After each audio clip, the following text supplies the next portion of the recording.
गहलोत सरकार में नियुक्त हुए राजीव गांधी युवा मित्र अब बेरोजगार घूम रहे हैं। बीते 10 महीने पहले जो भजनलाल सरकार ने उस योजना को बंद कर दिया, जिसके बाद वो सारे युवा मित्र बेरोजगार घूम रहे हैं। कुछ युवा मित्र बेरोजगारी की वजह से अपनी जान गंवा चुके हैं। लगातार 72 दिनों तक राजीव गांधी युवा मित्रों ने प्रदर्शन किया, धरना दिया, लेकिन सरकार ने उनकी सुध नहीं ली। लेकिन अब उनका वो प्रदर्शन बंद होने के बाद अब वापस एक बार राजीव गांधी जो युवा मित्र हैं वो सरकार से परमिशन मांग रहे हैं धरना देने की, प्रदर्शन करने की, लेकिन उन्हें परमिशन भी प्रशासन द्वारा नहीं दी जा रही है। ऐसे में उनकी सुनने वाला कौन?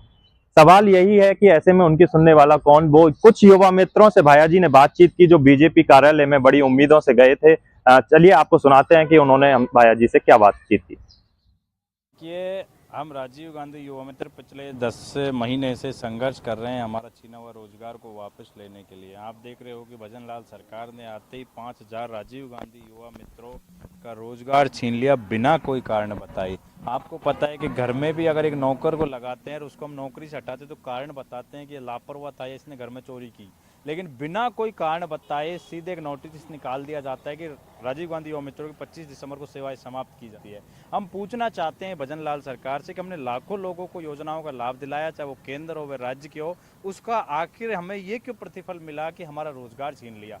18 महीने से हम इस योजना के तहत हम नौकरी पा रहे थे, काम कर रहे थे, लेकिन आपने हमारा रोजगार छीन के हमारे पेट पे लात मारने का काम किया। आज हमारे परिवार भूखे मरने की नौबत आ रही है, क्योंकि इस नौकरी से हमें बड़ी उम्मीदें लगी हुई थी कि भजनलाल सरकार सत्ता में आके उल्टा हमको परमानेंट करने का काम, और उन्होंने जो जैसा तैसा रोजगार था उसको भी छीन लिया। हमने 72 दिन तक शहीद स्मारक पे धरना दिया, हमने आमरण अनशन किए, नेताओं से मिल के हम थकदापे, इतने कैबिनेट मंत्री, सांसद, विधायक सबसे मिल लिए, लेकिन सिर्फ झूठे आश्वासन हमें मिले। तो 10 महीने का लंबा संघर्ष हो गया। अब हम शहीद स्मारक पे धरना देने के लिए परमिशन लेते हैं, हमको परमिशन नहीं दी जाती, पुलिस खदेड़ती है, हमारे ऊपर मुकदमे लगा रखे हैं, पुलिस से हमको बार बार ब्लैकमेल कर रही है कि तुम्हारे ऊपर कार्रवाई की जाएगी। तो आखिर हम करें क्या, किस तरफ जाएं? हमारे 2 साथी, एक दौसा का राजकुमार गुप्ता और पाली का रविंदर चौधरी की मौत हो चुकी है। रविंदर चौधरी ने अभी सुसाइड कर लिया नौकरी के सदमे में होने की वजह से, लेकिन पता नहीं मीडियाओं में कैसी खबर नहीं आ रही, खबर को दबा दिया जा रहा है उस तरीके से।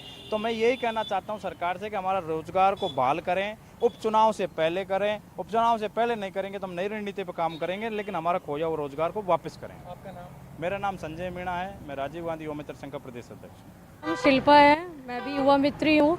जैसा हम युवा मित्र प्रयास कर रहे हैं, बस हमारी सरकार से हाथ जोड़ के यही विनती है कि हमारे रोजगार उपलब्ध करा के हमें जल्दी से जल्दी बहाल किया जाए। मेरा नाम विजय मीणा है, मैं कोटा से बिलोंग करता हूँ। जैसा कि मेरे बड़े भाई संजय मीणा जी ने बताया था कि 25 दिसंबर को एक काला आदेश निकलता है भजनलाल सरकार ने कि हम 5000 युवा मित्रों को बेरोजगार कर दिया बिना कुछ सोचे समझे।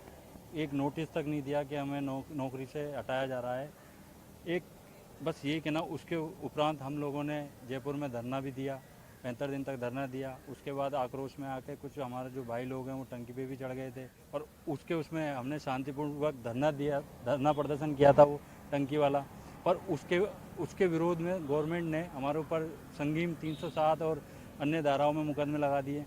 हम भजनलाल सरकार से यह आग्रह करना चाहेंगे कि हम सिर्फ अपनी रोजगार की मांग को लेकर अपनी मांग को आपसे आग्रह कर रहे थे, पर आपने हमारे ऊपर संगीन धाराएं लगा दी। इससे हम और भी रोजगार की तरफ नहीं देख सकते, क्योंकि हमारे सिविल में जो आपने जो धाराएं लगाई हैं वो बोलता है जिसका वजह हमें और अदर कंपनियों में या अदर गवर्नमेंट सरकारी नौकरी भी नहीं मिल सकती है।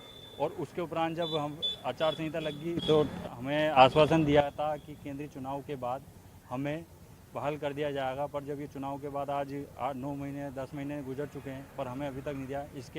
उसमें हमारा एक 2 साल से राजकुमार गुप्ता भाई है, उसकी भी डेथ हो गई है सदमे से। और अभी प्रेजेंट में फ़िलहाल बीते कुछ दिनों पहले रविंदर चौधरी पाली से सोजत ब्लॉक से, वो भी सदमे में आके जान गंवा चुका है।